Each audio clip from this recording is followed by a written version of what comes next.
Hey students, in this video we are going to discuss about integration and testing of hardware firmware. Integration testing, it is the immediate step next to the embedded hardware and firmware development. Embedded hardware of PCB will be having all necessary components arranged in a way according to the schematic diagram. And embedded firmware, it's the control algorithm and necessary configuration data, and it will be in the target processor or controller's understandable format, which is called machine code. Without the embedded firmware, embedded hardware is a dumb device which cannot perform properly. So for the proper functioning of embedded device, both the embedded hardware as well as software need to be independently tested. Integration of hardware and firmware deals with the embedding of firmware into the target hardware board. It is the process of embedding intelligence to the product. See, many of the embedded target processor or controller may or may not have built-in memory. So, which processor or controller having built-in memory and the size of the firmware is fitting inside the memory can be directly downloaded. So, there the memory code can be directly downloaded on to the target board's memory. But another case in which processor or controller there is no inbuilt memory, or the size of the firmware is not fitting inside the memory code. So in that situation we can use separate EEPROM memory or flash memory that is used to hold the firmware code. So there are a variety of techniques used for embedding the firmware into the target board. First one, firmware loading for operating system based devices. There are many techniques. First one is out of circuit programming.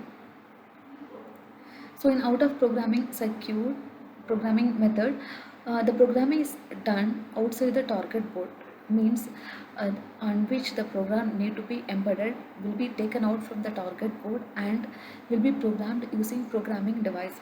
So this programming device will be having all the necessary electronic circuits for receiving the programming signals. This programming device will be under the control of utility program which is running on the PC. This programming device and the PC will be connected using the USB or RS-232 cable. You can see the diagram. This is a device programmer and this is a PC where the utility program is running on, and these two are connected using RS-232 or USB cable. Okay. Now here the steps involved in this programming. First we have to connect the device programmer to the specific port of the PC.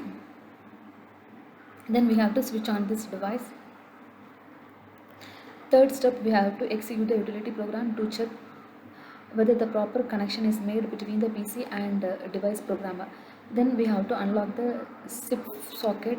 Then we should insert the device on which the program need to be inserted into the open socket of device programmer. Then we have to lock the SIP socket. So once all these steps are done, we have to select the name of the device from the list of the supported device. Then we can load the hex file into the device where we need to embed the program code.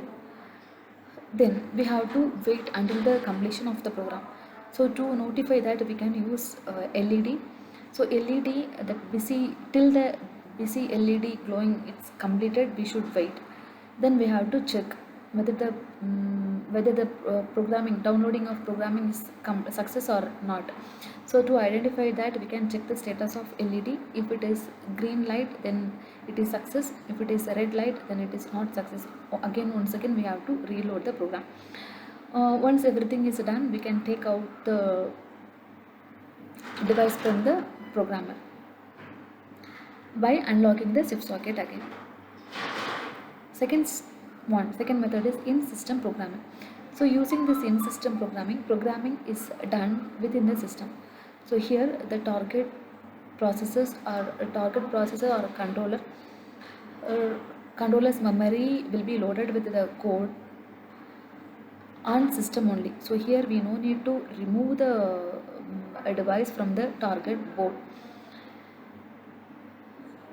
So here other than the ISP, but here the thing is the target device should support for ISP. Here other than this ISP we have PC and ISP cable and ISP utility program are required. No other additional hardware is required for this ISP.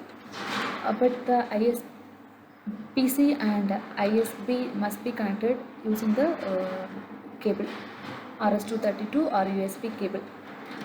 And here the communication between the target device and ISP will be serial format. So the serial protocol need to be the serial protocol which are supported for this ISP communication is UART or SPI. The third one is in-application programming. In-application programming is the technique used by the program running on the target device for modifying the selected portion of the code. So this is not used for the first time embedding of user written firmware. This is used only to modify the program which is already loaded inside the program code memory of the target board.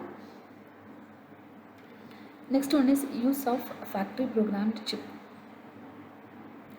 So it is possible to embed the firmware into the target processor or controller memory at the time of chip fabrication itself. Such chips are called factory programmed chips. Okay. So once the firmware development is completed and once it is debugged, then the firmware files can be sent to the fabricator for embedding the firmware inside the target processor or controller. And these factory programmed chips are convenient for mass production, and it also reduces the product development time. But we cannot it is not as advisable to use a factory programmed chip where the firmware is undergoes for the frequent modification. Second one, firmware loading for operating system based devices. The OS based embedded systems are programmed using in system programming, and the OS based embedded systems contain a special piece of code called bootloader program. This takes controls over the operating system image and embedded means firmware embedding, and also copying the OS image to the RAM of the system.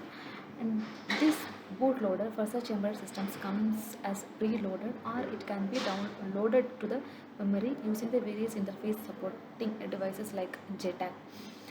Then this bootloader is having necessary driver installation, and also it contains the options to select the source for the OS image to load. Once the communication is made between the host and the target machine, this OS image can be directly downloaded to the target device. Thank you.